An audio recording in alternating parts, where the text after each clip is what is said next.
Ciao dalla Casa delle Farfalle di Bordano. Siamo all'interno della sezione dedicata al MUFFA, il Museo delle Farfalle e delle Falene. In realtà non si occupa solamente di farfalle e falene, infatti abbiamo anche altri insetti, tra cui quello di cui vi voglio parlare oggi, che ci racconta una storia veramente unica. È un insetto che è stato scoperto solo pochi anni fa e si ritiene che viva solamente qui a Bordano, da pochi chilometri da Udine. Questo piccolo insetto è stato descritto solamente nel 2016 ed è stato scoperto dal biospeleologo Andrea Colla del Museo di Storia Naturale di Trieste.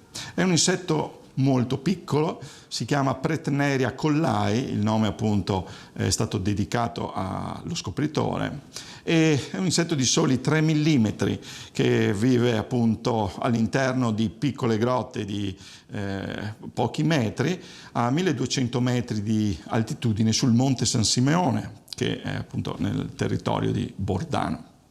Qui abbiamo un esemplare di Pretneria che ci è stato gentilmente donato dal Museo di Storia Naturale di Trieste, da Andrea Colla, e come vedete è un animale, voi vedrete solamente una piccola macchiolina, dopo vi faccio vedere l'immagine ingrandita.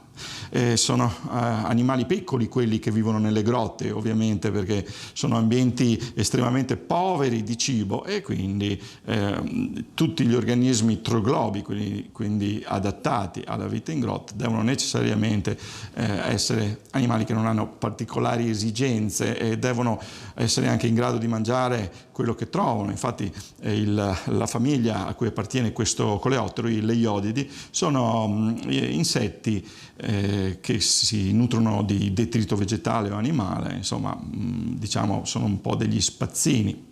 Questa scoperta ci fa anche capire una cosa, che ambienti che ci sembrano come tutti gli altri, come quello di Bordano, in realtà possono ospitare delle unicità, degli organismi che non si possono trovare nel resto del mondo, proprio come la Pretneria collae.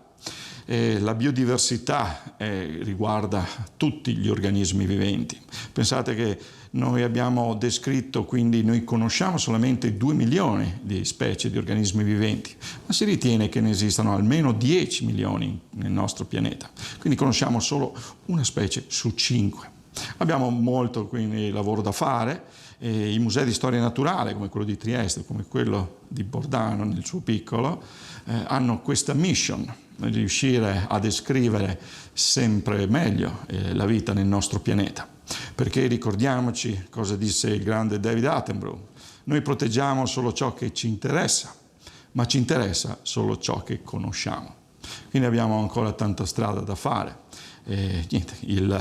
La Pretneria di cui vi ho parlato oggi, esclusiva di Bordano, è un ottimo simbolo di quanto la biodiversità sia ancora tutta da scoprire e anche quanto sia importante conoscere gli organismi per eventualmente proteggere gli ambienti che li ospitano, come ad esempio il Monte San Simeone.